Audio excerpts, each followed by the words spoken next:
अस्सलाम वालेकुम friends, mechanical engineering super study पर आने पर खुश आमदीद। तो फ्रेंड्स, इस वीडियो में हम डिस्कस करने वाले हैं कुछ top selected interview question and answer for mechanical engineer, mechanical foreman and mechanical fitter. Video को एंड तक लाजमी देखा करें। अगर वीडियो को एंड तक नहीं देखेंगे तो आपको मेरे सवालों के जवाब की समझ नहीं आएगी, तो प्लीज़ वीडियो को एंड तक लाजमी देखिए। चलो वीडियो स्टार्ट करते हैं। What are the two main types of bearing. आप यहाँ पर थोड़ा सा कंफ्यूज हो सकते हैं क्योंकि ये सवाल थोड़ा सा कन्फ्यूज़न है। अगर आपको ये सवाल अच्छे से पता है तो आप जवाब सही दे पाएंगे, लेकिन आपको नहीं पता तो आप इसमें थोड़ा सा कंफ्यूज हो सकते हैं। जो बैरिंग के जो दो मेन टाइप्स होते हैं, पहला होता है फ्रिक्शन बैरिंग, दूसरा होता है एंटी फ्रिक्शन बैरिंग। नेक्स्ट सवाल भी इसी से रिलेटेड है ताकि आपको ये टॉपिक और भी ज़्यादा क्लियर हो जाए।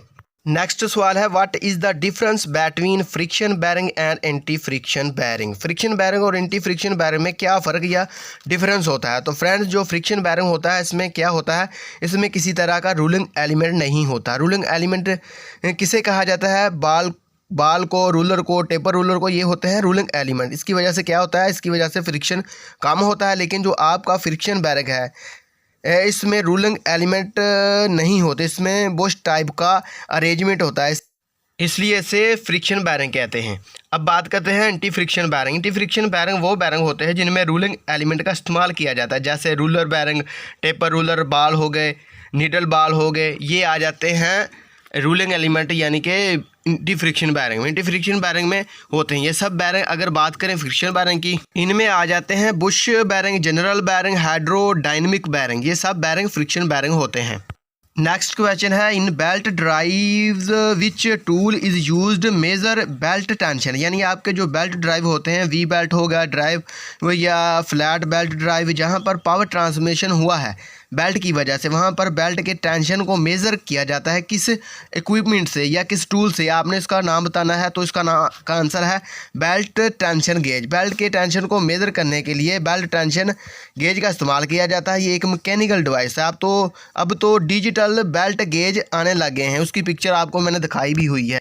इस सवाल को ज़्यादातर मैकेनिकल फिटर से पूछा जाता है। What is the bent angle of spanner at end. यानी जो स्पैनर होता है इसके लास्ट में जो बेंट एंगल है वो कितना होता है, वो आपने बताना है 15 डिग्री। नेक्स्ट सवाल है, thrust bearing. What is thrust bearing. Thrust bearing क्या है? थर्स्ट बैरिंग एक किस्म का बैरिंग होता है जो कि रोटेशन में तो है, साथ में वो थर्स्ट को रेजिस्ट करता है एट द सेम टाइम। जो मेन फंक्शन होता है थर्स्ट बैरिंग का वो ये होता है कि वो एक्सियल फोर्स जहाँ पर लगते हैं, तो इस एक्सियल फोर्स को रेजिस्ट करने के लिए थर्स्ट बैरिंग का इस्तेमाल किया जाता है। यानी जहाँ पर एक्सियल लोड हो वहाँ पर थर्स्ट बैरिंग का इस्तेमाल किया जाता है। इसकी दो पिक्चर मैंने दिखाई हैं। अब चलते हैं नेक्स्ट सवाल की तरफ। What is general bearing. General bearing क्या है? जनरल बैरिंग एक किस्म का बैरिंग होता है जो कि रोटेशन में तो है, साथ में वो जनरल को रेजिस्ट करता है एट द सेम टाइम। जो मेन फंक्शन होता है जनरल बैरिंग का वो ये होता है जहाँ पर रेडियल फोर्स लगते हैं। पहले वाला जो पिछले वाला थर्स्ट बैरिंग था उसमें एक्सियल थी फोर्स, इसमें है रेडियल फोर्स। तो इस रेडियल फोर्स को रेजिस्ट करने के लिए जनरल बैरिंग का इस्तेमाल किया जाता है। यानी जहाँ पर रेडियल लोड हो वहाँ पर जनरल बैरिंग का इस्तेमाल किया जाता है। रेडियल लोड वो होता है जो अप या डाउन में हो या साइडों पे हो, लेफ़्ट राइट में।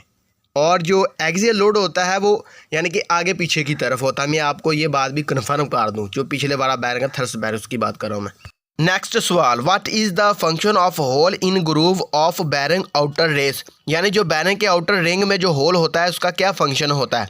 उसका फंक्शन होता है ताकि लुब्रिकेंट जो है इस होल के थ्रू अंदर जा सके रूलिंग एलिमेंट तक, ताकि लुब्रिकेशन बैरिंग होता रहे। ये इसका फंक्शन होता है होल का। Next question, which types of gear is used in high speed transmission and high speed application. यानी कौन से टाइप के गियर का इस्तेमाल किया जाता है हाई स्पीड ट्रांसमिशन के लिए और हाई स्पीड एप्लीकेशन के लिए। सिलेंड्रिकल हेलिकल गियर का हाई स्पीड ट्रांसमिशन और हाई स्पीड एप्लीकेशन के लिए इस्तेमाल किया जाता है। जो इंडस्ट्री या पावर प्लांट पर जो मोस्टली गियर बॉक्स होते हैं उनमें भी सिलेंड्रिकल हेलिकल गियर ही होते हैं ज़्यादातर।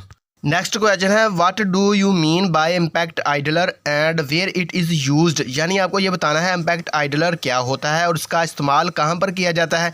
आइडलर का इस्तेमाल किया जाता है कन्वेयर बेल्ट में। अगर हम बात करें इम्पैक्ट आइडलर की, इम्पैक्ट आइडलर इस जगह यूज़ किया जाता है जहाँ पर कन्वेयर बेल्ट को इम्पैक्ट को ऑब्जर्व करता कन्वेयर बेल्ट के, जैसा कि आपका किसी कन्वेयर बेल्ट के एक रिसीविंग एंड है जहां पर मटेरियल गिर रहा है कन्वेयर बेल्ट में, तो जस्ट इसी पोजीशन में कन्वेयर बेल्ट में नॉर्मल कैरिंग आइडलर की जगह है इम्पैक्ट आइडलर को लगाया जाता है। इम्पैक्ट आइडलर में क्या होता है, आइडलर के मेटल शेल के ऊपर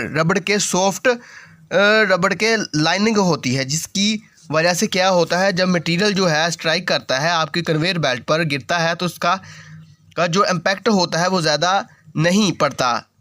मान लीजिए इसकी जगह पर प्लेन बेल्ट नॉर्मल आइडलर हो तो क्या होगा, आपका मटेरियल गिरेगा तो क्या होगा, नीचे आपका हार्ड मेटल सरफेस है और ऊपर से भी हार्ड मटेरियल है वो गिर रहा है, दोनों साइड से क्या होगा, आपके कन्वेयर बेल्ट पर इम्पैक्ट पड़ेगा।